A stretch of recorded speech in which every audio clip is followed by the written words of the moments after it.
तो आज का जो इंपॉर्टेंट टॉपिक हमारा है वो है 15th ब्रिक्स समिट, जो कहां पर की गई, साउथ अफ्रीका की कैपिटल सिटी जो है, ठीक है, जोहान्सबर्ग, वहां पर आपकी कौन सी समिट हुआ, 15th ब्रिक्स समिट।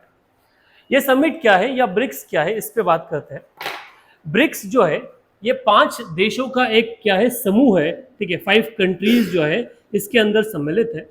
इसकी स्थापना 2006 में की गई। कौन सी ईयर में इसकी स्थापना हुई, वर्ष 2006 में ब्रिक की स्थापना हुई। उस समय इसमें 4 देश हुआ करते थे ब्रिक नाम से, जिसमें ब्राजील, रशिया, इंडिया और चाइना, इन 4 देशों का मिलकर 2006 में एक संगठन बना जिसका नाम था ब्रिक। बेसिकली उस समय की ये 4 एक इमर्जिंग इकोनॉमी थी, ठीक है, उस समय से फास्टेस्ट ग्रोइंग इकोनॉमी के फॉर्मेट में इसकी शुरुआत हुई थी। उसी आधार पर इकोनॉमिक कोऑपरेशन, जो आपका आर्थिक एक समावेश हो सके, उसके कोऑपरेशन को बढ़ाया जा सके, इसी कारण से इसका संगठन का निर्माण किया गया। इसका पहला एक्सपांशन वर्ष 2010 ईयर 2010 में किया गया, जब इसमें एक देश को ऐड किया गया जिस देश का नाम था साउथ अफ्रीका। साउथ अफ्रीका के ऐड होने के बाद इसका नया एक सरनेम, एक एब्रिविएशन निकल के आया, नोमेनक्लेचर निकल के आया, और इस देश को या इस संगठन को ब्रिक्स के नाम से जाना गया। ठीक है, आज वर्ल्ड में जिस ब्रिक्स के बारे में अगर हम बात करें तो ये विश्व की 40% पॉपुलेशन की, जो 40% जो जनसंख्या है उनका, कुछ रिपोर्ट्स के अनुसार 24% और कुछ रिपोर्ट्स के अनुसार 30% जीडीपी जो है, उस जीडीपी और लगभग 16% वर्ल्ड ट्रेड जो है, विश्व का जो व्यापार है, उसको होल्ड करके रखता है। मतलब ये संगठन विश्व के कुछ बड़े संगठनों में से एक संगठन के रूप में है। ये विश्व के साउथ, जो एक सदर्न, अगर दक्षिण भाग को देखा जाए तो उस दक्षिण वाले हिस्से को भी क्या करता है, रिप्रेजेंट करता है। हाँ ठीक है, एक आपका रशिया जो है वो आपका नॉर्थ स्टेट से आपका आता है। इसका 15 समिट हुआ। ये समिट 2019 के बाद में, कोविड के बाद में पहला ऐसा समिट था जहां सारे लोग फिजिकली मिले। इसके बाद बीच में क्या हुआ, जितने भी समिट्स हुई वो सब के सब आपका वीडियो कॉन्फ्रेंसिंग के द्वारा। इस समिट में कई सारी चीजों को ध्यान में रखा गया। मेन जो ओपिनियन है इसका था, या जो मेन थीम था इस समिट का, वो थीम था ब्रिक्स इन साउथ अफ्रीका। ठीक है, भारत में जो आपका पूरा ब्रिक्स संगठन है, वो संगठन और साउथ अफ्रीका के जो देश है या अफ्रीकन कंट्रीज है, उनका सहयोग बढ़ाना, इकोनॉमिक कोऑपरेशन बढ़ाना और उनको इंक्लूसिवनेस में, समावेश के साथ में उनको लेकर आना। वो आर्थिक हो जाए, फिर वो राजनीतिक हो जाए, या ग्लोबल वर्ल्ड फोरम एक ऐसा क्रिएट करना कि हम साउथ वर्ल्ड जो है, उस साउथ वर्ल्ड को रिप्रेजेंटेशन दे पाए। आजकल जो देश की स्थिति है, उस स्थिति का ये सेगमेंट चल रहा है कि हर कोई अपना डोमिनेंस बनाना चाहता है। ग्रुपिज्म की कहानी चल रही है, हर कोई ग्रुप बनाने में। वो ग्रुप की कहानी देखा जाए तो हमने G20 के बारे में बात किया है, जिसकी अध्यक्षता अभी भारत के पास है। G7 नेशंस है, ठीक है, जो वर्ल्ड में अपना डोमिनेंस बनाना है। पर ये जितने भी, जिसमें एक नाटो के बारे में हम लगातार सुनते आ रहे हैं, इसके अलावा हमारा एक वर्ल्ड लेवल पे यूनाइटेड नेशंस है, ये सारे संगठनों में कहीं ना कहीं डोमिनेंस है एक नेशन का, जिसका नाम है यूनाइटेड स्टेट्स ऑफ अमेरिका।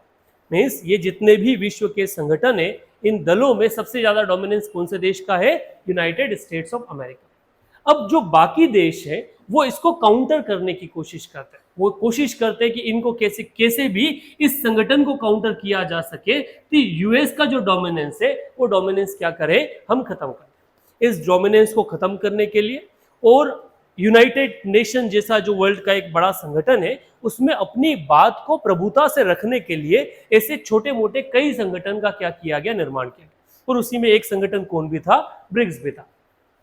पिछले 10-12 साल की इसकी जो फंक्शनिंग है, इस फंक्शनिंग को देखा जाए तो ब्रिक्स सक्सेसफुली अपने जो गोल सेट किए, उन गोल को लेकर सामने आया है।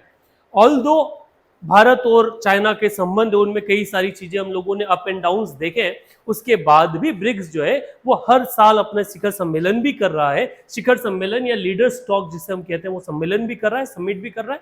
और दूसरा, ये जो गोल सेट करता है, समय समय पे जो टारगेट सेट करता है, उन टारगेट को अचीव भी कर रहा है। इस बार का जो समिट है, ये समिट थोड़ा सा अपने आप में यूनिक भी था, क्योंकि इस समय जो मोटिव रखा गया वो था, ये जो ब्रिक्स संगठन है, समूह है, इसका एक्सपांशन, इसको बढ़ाने की बात की गई। इस समिट से पहले विश्व के 40 देशों ने 14 नेशंस है, ग्लोबल इकोनॉमीज है, जो ग्रोइंग इकोनॉमीज है, उन्होंने इस संगठन में जुड़ने की अपनी इच्छा को जाहिर किया। ठीक है, 40 देश क्या करना चाहते हैं, किससे जुड़ना चाहते हैं? जो ब्रिक्स 5 देशों का एक संगठन है, इस संगठन से जुड़ना चाहते हैं। उनको जोड़ना या न जोड़ना ये किनके हाथ में है? इन 5 देशों के हाथ में है, क्योंकि यूनानिमसली सर्वसम्मति से ये क्या लेना पड़ेगा, फैसला लेना पड़ेगा कि इन 40 देशों को इसमें सम्मिलित किया जाए या न किया जाए। 5 देश 5 अलग अलग ओपिनियन रखते हैं जियो पॉलिटिकल सिनारियो में। ये भौगोलिक, अगर हम वर्ल्ड के बारे में बात करें ना, तो इसमें 5 देशों के अपने अपने पर्सपेक्टिव। ठीक है, जिस देशों में एक आता है आपका ब्राजील, एक है हमारा पास Russia, India, China and South Africa. जब बात आई इन 40 देशों को जोड़ने की, ठीक है, कि यार ये जो 40 देश है जोड़ने की, तो इन 5 अलग अलग देशों ने अपनी समिट में अलग अलग ओपिनियन लोगों के सामने रखे। ठीक है, ओपिनियन क्या था? सबसे पहले बात करते हैं रशिया और चाइना के बारे में।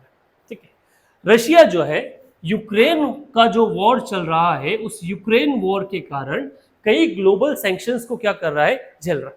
मीन्स यूनाइटेड नेशन जैसी जो या ऑर्गेनाइजेशंस है, उन ऑर्गेनाइजेशंस ने रशिया के प्रेसिडेंट व्लादिमीर पुतिन को एक मुजरिम घोषित कर दिया है कि अगर वो किसी भी देश में लैंड करेंगे तो उनकी क्या हो सकती है, गिरफ्तारी हो सकती है। इस कंडीशन में रशिया क्या चाहता है?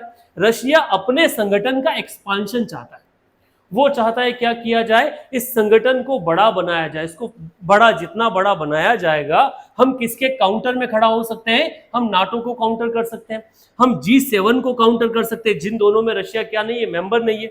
G20 में अपना डोमिनेंस बढ़ा सकते हैं, ये रशिया का सोचना है। वो यूनाइटेड नेशन में भी अपना जो एक्सपांशन फुटप्रिंट है उसको और बढ़ा सकते हैं। ऑल दो रशिया क्या है, उसमें एक परमानेंट मेंबर है, इसके बाद भी वो अपना डोमिनेंस किसमें बढ़ाना चाहता है? वो इस संगठन में बढ़ाना चाहता है। ये रशिया चाहता है। क्यों? क्योंकि इन संगठनों में किसका डोमिनेंस है? यूएस का डोमिनेंस है। तो वो यूएस का डोमिनेंस एक सिमिलर अगला ग्रुप खड़ा करके क्या करना चाहता है? खत्म करना चाहता है। अगला ग्रुप जो आता है उसका नाम है आपका, अगला जो देश है उसका नाम है चाइना। चाइना क्या ओपिनियन रखता है? चाइना भी सेम ओपिनियन रखता है। क्यों? क्योंकि रशिया और चाइना दोनों के रिलेशन जो वेस्ट कंट्रीज है, जिनको हम G7 या बेसिकली जो टॉप नेशंस इकोनॉमीज है, उनके साथ काफी अच्छे नहीं है। रशिया चाइना के साथ भी, सॉरी, चाइना जो है वो अमेरिका के साथ भी अपना क्या रखता है, कहीं ना कहीं एक हॉट रिलेशंस, इन दोनों के जो संबंध है वो काफी अच्छे नहीं है।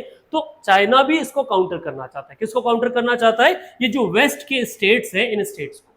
सो चाइना चाहता है किसका एक्सपांशन? ये ब्रिक्स ऑर्गेनाइजेशन का एक्सपांशन, इस कारण से क्योंकि वो क्या कर सके, यूएस को काउंटर कर सके, फर्स्ट। सेकेंड, चाइना एक इकोनॉमिक डोमिनेंस बनाना चाहता है।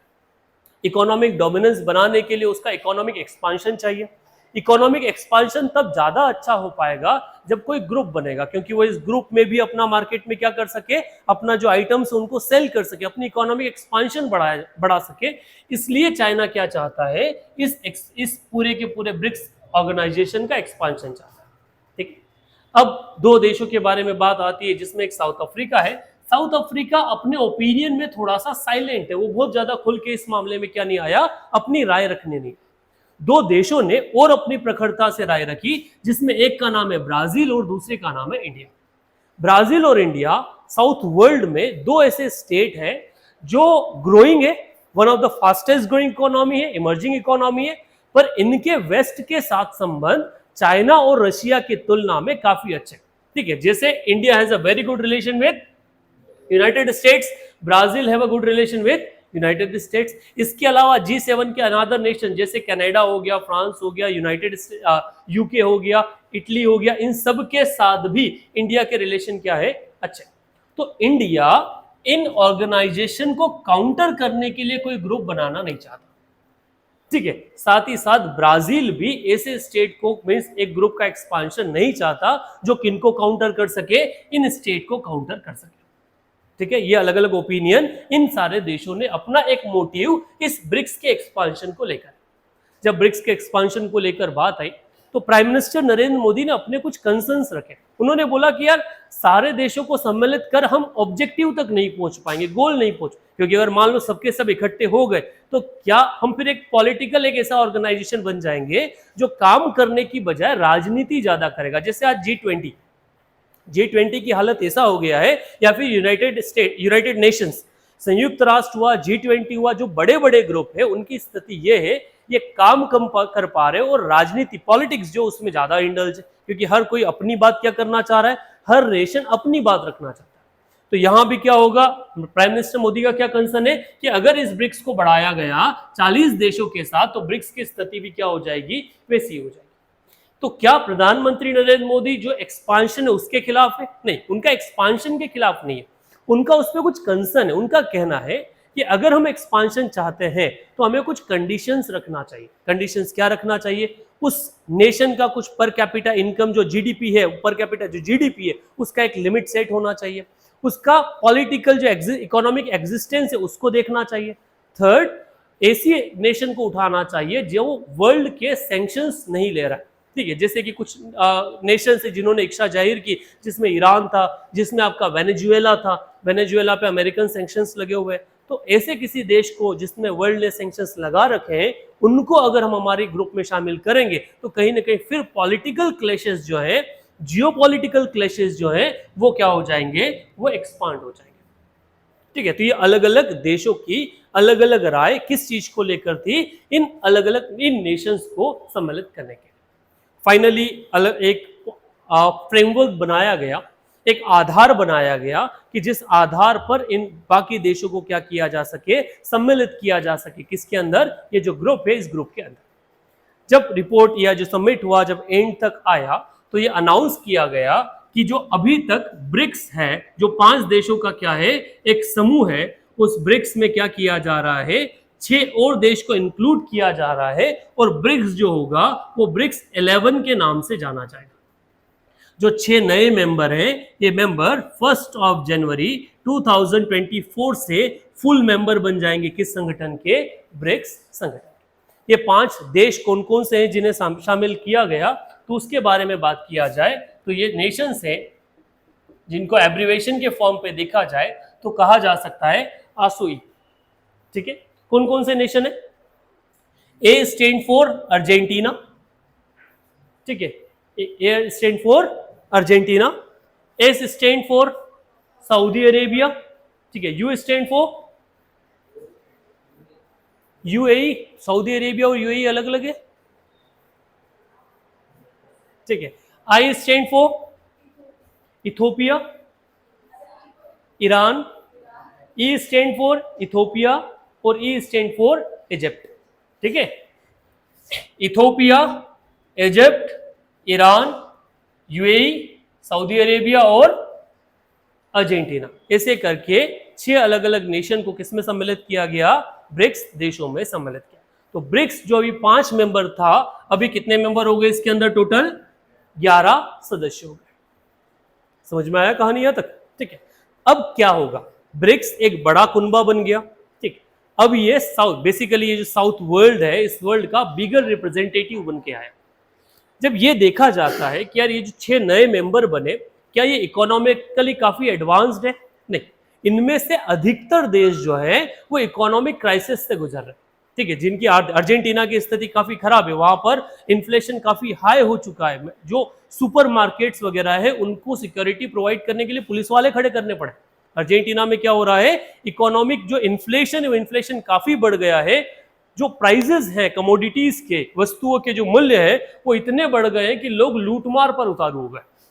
वहां पर अर्जेंटीना में भी इलेक्शंस भी होना है, तो उसकी स्थिति काफी खराब है। ईरान की स्थिति काफी खराब है। तो इस स्थिति में क्या ये ग्लोबल इमर्जिंग इकोनॉमी है? नहीं, बट ये पॉलिटिकल फॉर्मेट में, जियोपॉलिटिकल सिनारियो में कुछ ऐसे नेशंस हैं जो स्ट्रेटेजिकली या वर्ल्ड में आगे जाके क्या कर सकेंगे, एक बड़ा बेस दे पाएंगे। किसको? कि जो ब्रिक्स ऑर्गेनाइजेशन है, इस ब्रिक्स ऑर्गेनाइजेशन। क्लियर? इस ऑर्गेनाइजेशन के टाइम पीरियड पे भारत चंद्रयान 3 को लॉन्च करके, चंद्रयान 3 कहां पर पहुंचा? आपका सन जो है, सॉरी, चंद्रमा के सतह पर पहुंचा। प्रधानमंत्री नरेंद्र मोदी ने इस साइंस वाले इस पर्सपेक्टिव को भी किसके सामने रखा, वर्ल्ड के सामने रखा, ब्रिक्स ऑर्गेनाइजेशन के सामने रखा, और एक ब्रिक्स देशों का साइंटिफिक डेवलपमेंट के लिए एक ऑर्गेनाइजेशन, एक इंस्टीट्यूशन एस्टेब्लिश करने की उन्होंने एक आइडिया प्रपोज किया कि हम सब लोग मिलकर क्या करें, स्पेस टेक्नोलॉजी में एक्सपांशन करें, उसके लिए एक ऑर्गेनाइजेशन का क्या किया जाए, निर्माण किया जाए।